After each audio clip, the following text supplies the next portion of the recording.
94 years, Range Rovers have been streaming out of this factory in Solihull, and, to a casual glance, they've barely changed in all that time. But now, they're going to look like this. Superficially similar, but Land Rovers say it's 99% all new and much improved in every department. Let's take it for a little test run. When it first appeared, the old Range Rover created a whole new class of car, an off-road vehicle with the comfort and style of an executive saloon. 24 years later, you could argue it's still the only car in that class, but Land Rover want to go one better. Starting with a clean sheet of paper, they designed a replacement, this time to challenge luxury saloons like Jaguar, Mercedes and Lexus. After 4 years' work and £300 million of investment, this is the result. I headed north to Scotland to seek out the right roads to test Land Rover's claim that this is the world's most comprehensively capable vehicle.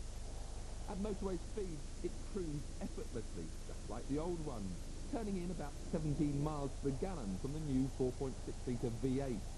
Now that's helped by the smoother and more aerodynamic shape, but the price paid for this better fuel economy is a certain anonymous blandness, unlike the classic Range Rover that's always instantly recognisable.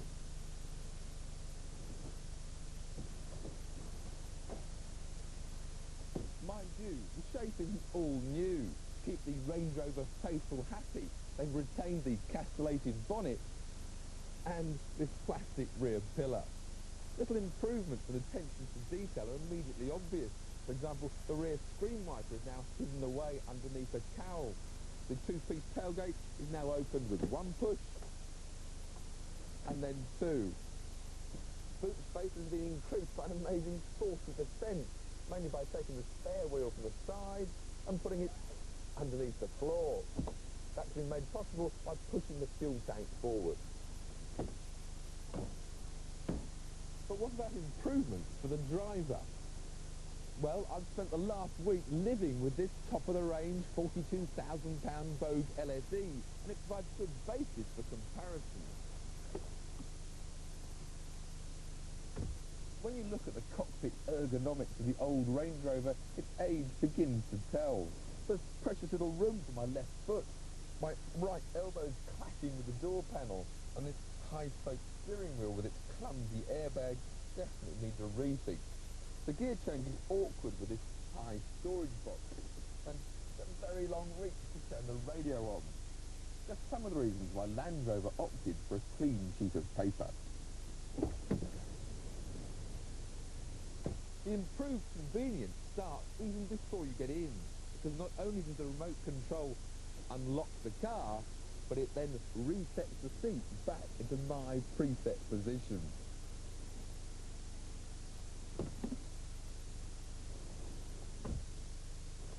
Once on board, I feel like I've just been upgraded from business class to first class. There's now plenty of room for my left foot. My elbow doesn't clash with the door panel. The steering wheel provides a relaxed and comfortable grip. The gear change is unhindered, and the radio controls, they couldn't be closer. Let's head for the Highlands.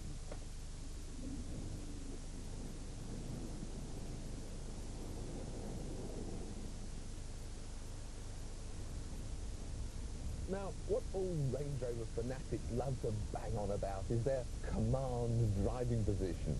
And indeed, it does give a superb view of the road ahead, and it catches out any lurking danger before other road users might see it.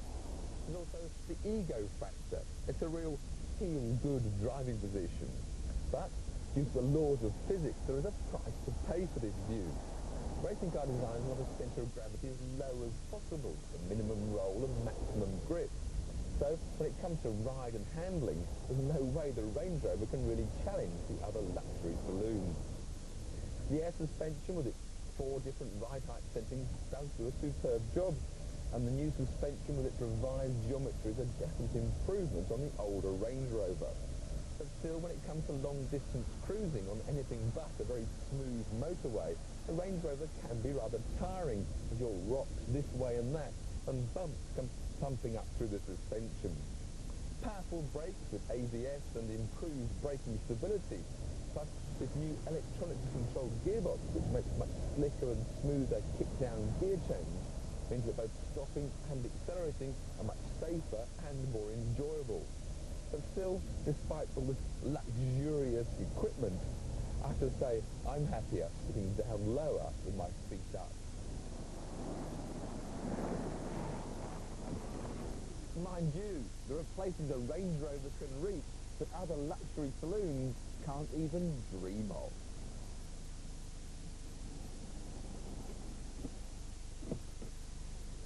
This was a long way from my home territory on the racetrack, but after a brief chat with the expert, I was ready to try anything. Now, this new electronically controlled gearbox means that Land Rover have been able to do away with that nasty second stubby gear lever. They've now got this really neat H-pattern layout, which means it's much easier to get into low ratio. They recommend first gear for really tricky conditions, and also for going down very steep hills. That gives the best braking. They'll say third gear for going up gentle hills on a grassy wet bank. Well, fourth gear, still in low ratio, is capable of 50 miles an hour. On this sort of territory, I would expect to need a tractor, but it's bread and butter to Range Rovers and their ilk. This summer, the Scottish hills were too dry, really, to test the new car's ability. But with the automatic traction control, it inspired confidence wherever it went. As well as this flagship HSE, there's a 4-litre petrol and a diesel that uses BMW's exceptionally refined 2.5-litre turbo unit. With prices ranging from $32,000 to $44,000, the new models are around 10% more expensive than the classics, but they add up to a pretty impressive package, likely to maintain Range Rover's unique position. Well, I have to say that in this price bracket, it wouldn't be my king on the road. Once you get into this sort of terrain, the Range Rover is certainly king in the country.